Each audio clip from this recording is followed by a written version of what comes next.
There is a brutal truth that healing workshops and pastel-colored self-help books will never dare to say to your face.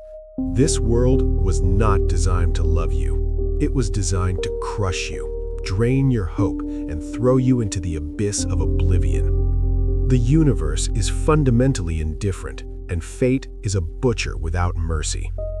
The mark of a man with limitless potential is not the watch on his wrist, not the title on his business card, and not how many powerful connections stand behind him. Those things are just surface paint. The first storm will peel them right off. A man's true value lies in something almost divine, a kind of spiritual alchemy, the ability to transform adversity. If life is a furnace, then hardship is the fire. Weak men melt into slag and are swept away by mediocrity. Strong men use that same fire to forge themselves into hardened steel, sharp, unbreakable. Welcome to Sit Yourself, a place for truths society doesn't want you to hear. Truths rooted in biology and history. Look back millions of years in human evolution, strip away tailored suits and luxury brands, and return to our most primal nature. Why do males have denser bones, greater muscle mass, faster reflexes, and testosterone levels many times higher than females?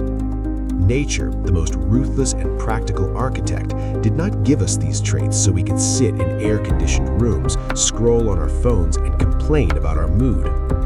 From an evolutionary perspective, men are optimized for pressure. Testosterone is not just a hormone for beards and muscles, it is the hormone of dominance, risk, and conflict resolution. When danger appears, the male nervous system shifts into fight or flight mode with a strong bias towards fight. Our ancestors didn't survive by seeking comfort. They survived by facing saber-toothed tigers, the freezing hell of the Ice Age, and brutal tribal wars to protect territory. A man who couldn't handle adversity didn't just die, he doomed his entire bloodline. That is why the ability to convert fear into decisive action is carved into our DNA. History proves it. Genghis Khan began as an orphan abandoned by his own tribe. Captured, enslaved, forced to wear a wooden collar, surviving on rats and roots. His adversity wasn't just poverty, it was total humiliation. A weak modern man might have spent his life blaming fate or searching for inner child healing, but Temujin did something else. He turned rage and pain into iron will and united the Mongol tribes into the largest land empire in human history. The greater the adversity, when properly transformed, the greater the destiny. In The Revenant, we see masculinity stripped bare through Hugh Glass, mauled by a bear, his son murdered in front of him, left to die in sub-zero wilderness. By logic, he should have died. But he transformed. He turned physical agony into numb endurance. He turned hatred into a fire that kept him alive. He didn't heal by meditating. He stitched wounds with tree sap, ate raw liver, and slept inside a horse carcass for warmth. That isn't fantasy. It's a symbol of how men use adversity as fuel. For men, hardship is not trauma, it's raw material. No pressure, you're coal. 1,000 turns of pressure, you're a diamond. Simple, cold, unforgiving. Now let's talk about love, relationships, and family, the shelter in the storm. Romantic poetry tells us love is about flowers and sweet words. Psychology and reality say otherwise. A man's core value in a relationship is not how affectionate he sounds, but whether he is the final pillar when everything collapses. No matter how strong or independent a woman is, instinctively she seeks a man who can protect. In the 21st century, protection doesn't mean spears and swords. It means staying calm when debt closes in, when a business fails, when family tragedy strikes. A man who collapses emotionally over minor hardship, who spirals after a breakup and stops functioning, is, evolutionarily speaking, a failure. He cannot turn toxins into antibodies. Women don't need obedient boys. They need kings who can hold the wheel when the family ship enters a storm.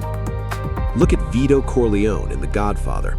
He's respected not because of money or violence, but because in every crisis, he is the calmest man in the room. When his son is brutally murdered, he doesn't scream or seek blind revenge. He converts pain into strategy to protect the family's future.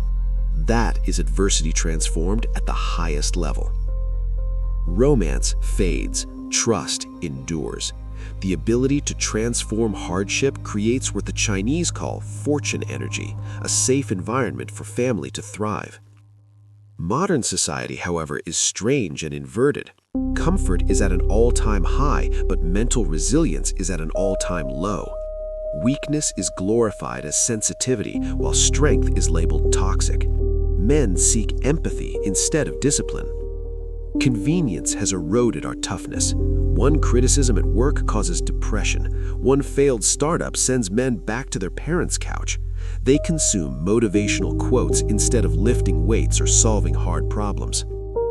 Adversity isn't the enemy, it's the vaccine. Healing culture often uses as an anesthetic to avoid reality. Mental health matters, but you don't heal by staring at a wound and crying. You heal by overcoming it. Victimhood is laziness dressed as morality. Batman didn't erase his trauma, he weaponized it. Real transformation follows a system: input, process, output. Failure without emotion, analysis without excuses, lessons converted into strategy. This is why self-made billionaires survive adversity. They have superior processing systems. True strength also preserves integrity. If adversity turns you bitter and cruel, you failed the transformation. The strongest men walk through hell and emerge with compassion intact. The world owes you nothing. Success is a fair trade. You give perseverance under pressure, life returns power and freedom. The mark of a great man is not what he owns, but how he interprets adversity. Where others see walls, he sees staircases.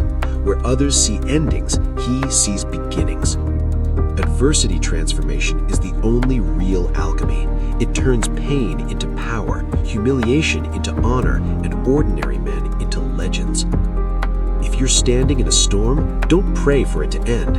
Pray to become a greater storm. Because a man's value isn't measured at his peak, but how he rises from his own ashes. So the choice is yours: ashes scattered by the wind, or a phoenix reborn in fire.